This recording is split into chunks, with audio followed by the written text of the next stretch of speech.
Aí, meus amigos e minhas amigas, nós, do canal de Pepe Severo, do YouTube, aquele que eu peço que vocês devam curtir, comentar, compartilhar e se inscrever, pois temos edições diárias e dos mais variados assuntos. Hoje nós estamos trazendo uma atualização para vocês. Nossas notícias são do Brasil e do mundo. Esse 8 de outubro de 2024. Nós temos a condenação do influenciador Monark, a situação que poderá se complicar ainda mais do candidato Pablo Marçal, da Prefeitura de São Paulo, que já foi decretado que ele não disputará o segundo turno, pois ficou em terceiro lugar.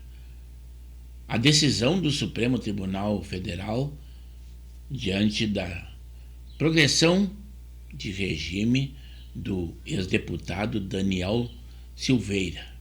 Mas teremos ainda mais informação, mas nós vamos começar com a notícia que nós achamos mais importante. Supremo Tribunal Federal que decretou progressão de regime do ex-deputado Daniel Silveira. Silveira, que está preso desde 2023, foi autorizado a progredir para o regime semiaberto. O ex-congressista cumpre pena por publicar xingamentos, ameaças e acusações contra ministros do Supremo Tribunal Federal. Detalhes com Milena Viana.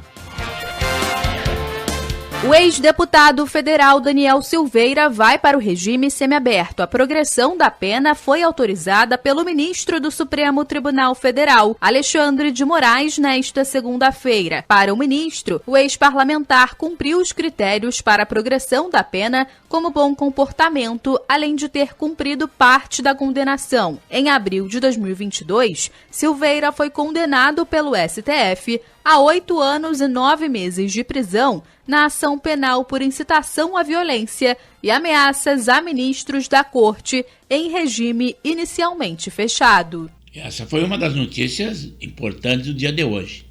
Mas nós temos uma outra notícia também, que uma primeira etapa da sabatina no Senado à presidência do Banco Central, ou Bacen, do Gabriel Galípolo, que substituirá o Campos Neto. Primeira etapa vencida, mas aí está a notícia. Foi no dia de hoje. A gente trouxe agora há pouco para vocês a informação da aprovação do nome de Gabriel Galípolo, indicado à presidência do Banco Central. Ele foi aprovado na Comissão de Assuntos Econômicos do Senado por unanimidade, 26-0. Ele assume, portanto, agora tem que passar pelo plenário do Senado por mais uma votação, mas tudo indica que será uma votação também fácil e favorável a Galípolo, e ele assume a presidência do Banco Central em janeiro do ano que vem, quando Roberto Campos Neto deixa a função. Além dessa notícia, mais uma. A condenação daquele influenciador, o Monark, pela Justiça de São Paulo, na acusação que ele fez e ofendeu o agora ministro Flávio Dino. Eis aí a decisão no dia de hoje. Justiça condena Monark à prisão por chamar Flávio Dino de gordola. Youtuber xingou o ministro, o agora ministro do STF, durante a transmissão ao vivo 2023. Lembrando, quando ele falou isso do Flávio Dino, que é esse cidadão aqui, ó, ele falou isso do Flávio Dino. O Flávio Dino era ministro da Justiça. Tá? Ele não era nem ministro do STF, era o ministro da Justiça. Agora é ministro do STF. Então aí você entende por que os juízes estão fazendo esse aceno a favor dele. O cara foi condenado à prisão a 1 ano e 2 meses e mais uma multa de 50 mil reais. Sem entrar no mérito da decisão da Justiça, no dia de hoje, uma comparação de uma outra decisão anterior do ministro Flávio Dino sobre palavras bem mais duras do que essa que ele considerou que não seriam ofensivas e nem para degradar a moral de uma pessoa. Vejam aí. Extensão dessa manchete. Chamar alguém de nazista e fascista não é crime, afirma Flávio Dino. Esse caso específico foi quando um deputado federal chamou a mim de nazista e fascista. Me chamou de nazista e fascista Eu entrei com uma queixa-crime, exatamente o que o Flávio Dino fez na justiça, entrando com uma queixa-crime contra o Monark. Eu entrei com uma queixa-crime, sabe o que o Flávio Dino falou? Ministro considera que a mesma ideia se aplica a outras classificações, como a de extremista. Então me chamou de nazista, ou seja, me chamou como membro de um grupo racista que matou milhões de pessoas, tá? Milhões, o grupo, um dos piores grupos do mundo, acho que só perde para o comunista. E aí então eu trago a decisão da condenação do Monark, que está fora do Brasil, quando ele teve todos os seus bens bloqueados, contas remuneradas, ele achou por bem sair do Brasil e agora veio a decisão da justiça. Um dos maiores comunicadores do Brasil, condenado à prisão, porque chamou esse cara de gordola. E hoje, obviamente, esperto como ele é, já foi embora do Brasil, está morando nos Estados Unidos. Esse é o Brasil que a gente vive. Também, aí para vocês, a situação que pode se complicar ainda mais para o candidato Pablo Marçal pela falsificação daquele laudo que foi apresentado por ele, que não termina nas eleições. Agora foi a justiça quem vai tomar as providências e a situação dele pode não estar nada boa. Em São Paulo, a Polícia Civil envia para a Justiça Eleitoral o inquérito sobre o falso laudo publicado por Pablo Marçal contra Guilherme Boulos. Da capital paulista, as informações agora ao vivo com o repórter Yuri Cavalieri. Ô Yuri, como punição, o influenciador pode ficar inelegível, ou seja, proibido de disputar eleições? Bom dia para você.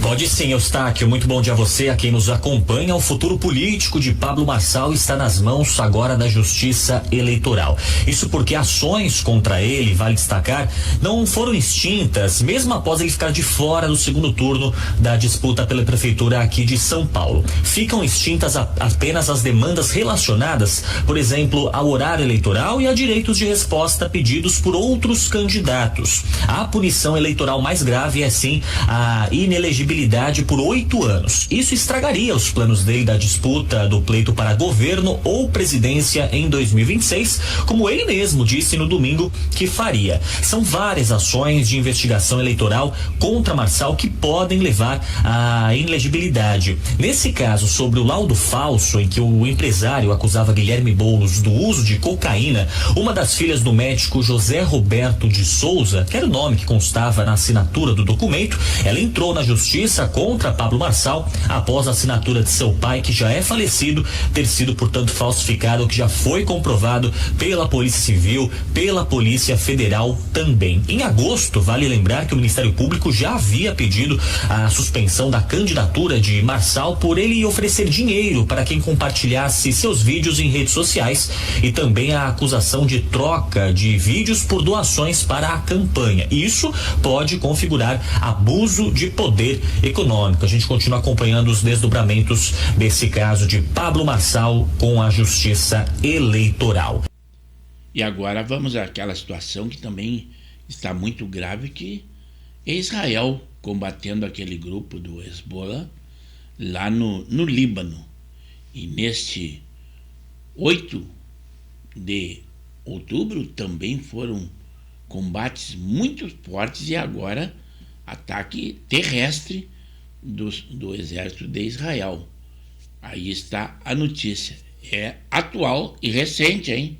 É nessa terça-feira. Agora, com destaque internacional, o exército de Israel anunciou uma expansão da incursão por terra no Líbano e se direciona agora para áreas no sudoeste do país. Durante a madrugada, os israelenses também lançaram novos ataques a Beirute e disseram ter matado um comandante do Hezbollah. É a atualização que chega com o nosso analista Américo Martins. Américo, bom dia. Olá, Carol, muito bom dia para você, para todos que nos acompanham aqui nesta terça-feira. Israel continua expandindo a sua invasão do Líbano. Essa invasão foi anunciada e o Israel continua dizendo que são pequenas operações com objetivos muito específicos, mas na verdade existem tropas operando no terreno, no sudeste e agora no sudoeste também do Líbano. Então Israel amplia a invasão daquela faixa de fronteira no Líbano nessa guerra contra o Hezbollah. Hezbollah esse que não respeitou nunca uma decisão do Conselho de Segurança da ONU que determinava que os seus militantes não poderiam ficar tão perto da fronteira com Israel, deveriam ficar a mais de 30 quilômetros de distância, e isso foi decidido logo depois da guerra de 2006, mas nunca foi cumprido.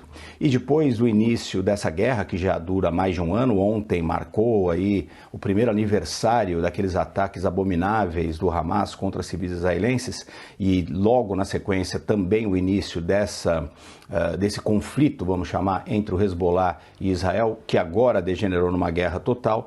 Israel continua avançando e atacando vários postos do Hezbollah em vários pontos do Líbano.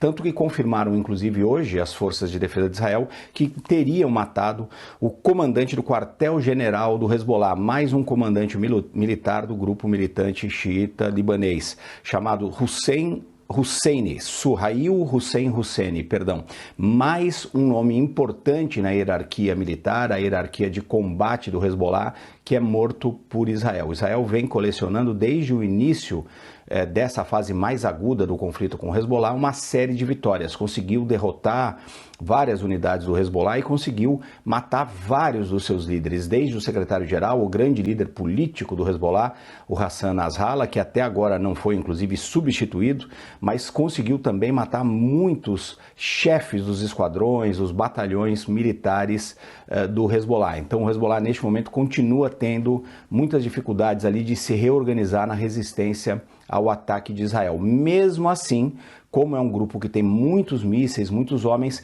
eles continuam lançando mísseis contra o norte de Israel. Inclusive ontem houve registros ali de alguns ataques contra Haifa, a terceira maior cidade de Israel, um porto lindo, uma cidade muito bonita que fica no norte de Israel. Então a gente vê, apesar de todos os apelos internacionais, Carol, um aumento, infelizmente, da violência naquela região no norte de Israel e também no sul do Líbano. E Israel também continua suas atividades na faixa de Gaza. Neste momento, a atenção do mundo se voltou para a guerra entre o Hezbollah e as forças de defesa de Israel, mas os israelenses continuam atuando e entrando em combate com as forças do Hamas na faixa de Gaza. Inclusive, houve mais pedidos para que a população se desloque do norte da faixa de Gaza, onde espera-se mais combates entre os israelenses e o Hamas. E essas são algumas das notícias do dia de hoje que eu trouxe a vocês. Mas já são suficientes para o debate, para que vocês, além de curtirem, darem a sua opinião. Também se inscreverem no canal de Pepe Severo. É pelo YouTube. Não temos vídeo impulsionado, não temos conta remunerada. E o sucesso é graças a vocês. Se inscrevam e com certeza estarão sempre bem informados. Haverá vídeo amanhã, com certeza.